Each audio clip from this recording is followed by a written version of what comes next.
வாங்க வணக்கம். இன்னைக்கு நம்ம வீட்டில் கறிச்சுண்டக்காவும் வெள்ளைப்பூடும் போட்டு குழம்பு வைக்க போகிறோம். நம்ம வீட்டு பக்கத்தில் இந்த கறிச்சுண்டக்காய் செடி நல்லா வளர்ந்துருக்குப்பா. அதில் போய் அம்மா பறிச்சுட்டு வந்து இன்னைக்கு ஃப்ரெஷ்ஷாக குழம்பு வைக்க போகிறோம்.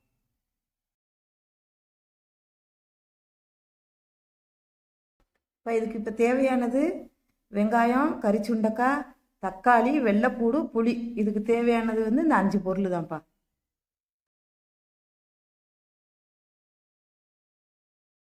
இந்த காம்பை பிச்சுட்டுப்பா இந்த கறிச்சுண்டைக்காயை நம்ம தட்டி எடுக்க போகிறோம். இந்த கல் அப்படி தட்டி தட்டி எடுத்து போட்டுருங்க. தட்டியை போடும்போதே தண்ணியில் போட்டுருங்க. வெறும் இதில் போட்டோம்னா கொஞ்சம் கருத்து போயிடும். இந்த தண்ணி வச்சுக்கணும் பக்கத்தில். இந்த அடுப்பு பற்ற வைக்கிறோம்ப்பா. இந்த குழம்புக்கு நல்லெண்ணெய் தான்ப்பா சேர்க்கணும். ஆனால் தேவையான அளவு ஊற்றிக்கோங்க. எண்ணெய் காஞ்சிருச்சு. எண்ணெய் காஞ்சோடனே வெள்ளைப்பூரை போட்டுருங்க. கொஞ்சம் வதங்கணும். கொஞ்சம் வதங்கினதுக்கப்புறம் போடுங்க வெங்காயம். இந்த அளவுக்கு வதங்கிடுச்சு. அடுத்து வெங்காயத்தை போடுறோம். கட் பண்ணி வெங்காயத்தை போடுறோம். இதுக்கு நல்லா வதங்கி அதுக்கப்புறம் நம்ம தக்காளி போட்டுறோம்.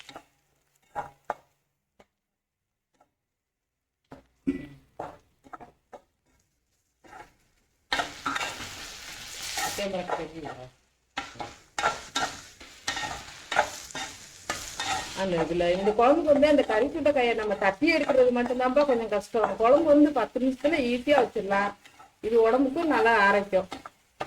இந்த வயிற்றுல குடல் புண்ணு இருக்கிறவங்களுக்குலாம் இந்த குழம்பு வாரத்துல ஒரு முறை சாப்பிட்டாங்கன்னா அவங்களுக்கு எது மாத்திரை எதுவுமே தேவையில்லை. இதுவே சரியாயிடும். கண்டிப்பா இது கடையில கூட கேட்கலாம். நம்ம வீட்டுல இருந்தாலும் கடையில கேட்டு வாங்கணும். கறிச்சுண்டைக்காய் இங்கே தலைப்படுவோம்.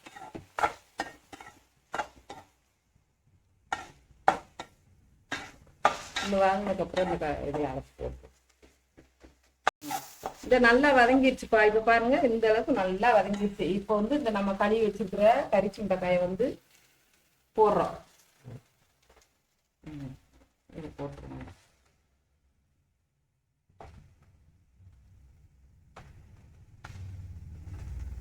நல்லா தண்ணி வளர்த்து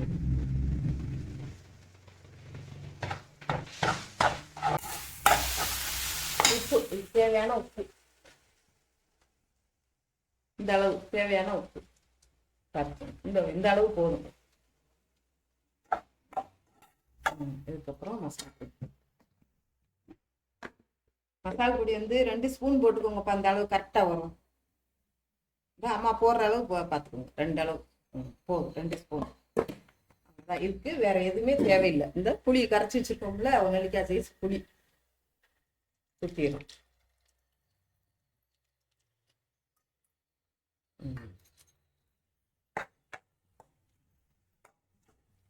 கொஞ்சம் நமக்கு அதுக்கு மேல கொஞ்சம் தேவையான தண்ணி கொஞ்சமா ஊத்திக்கிறோம். ஒரு 1/2 டம்ளர் ஊத்தினா போதும். இந்த குழம்பு கொஞ்சம் கட்டியா இருந்தா நல்லா இருக்கும். தண்ணியா இருந்தா கொஞ்சம் இதா இருக்கும். பிறகு வாக்கில் சாப்பிட்ற மாதிரி.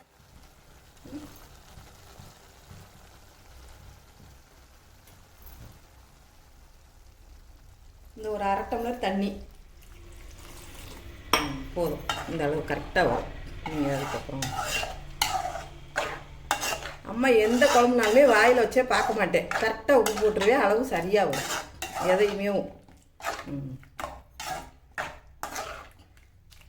இது இன்னும் ஒரு 10 நிமிஷம் வெந்தால் போதும்ப்பா. அதுக்கப்புறம் நான் காமிக்கிறேன். இந்த எண்ணெய் நல்லா பிரிஞ்சு வந்துருச்சுப்பா. வெள்ளைப்பூடும் கறிச்சுண்டைக்காய் குழம்பு ரெடி. இந்த பாருங்க, இந்த நல்லா குழம்பு கட்டியாகி இந்த பிரிஞ்சு வந்துருச்சு. நம்ம இப்போ அடுப்பை நிப்பாட்டிட்டோம்.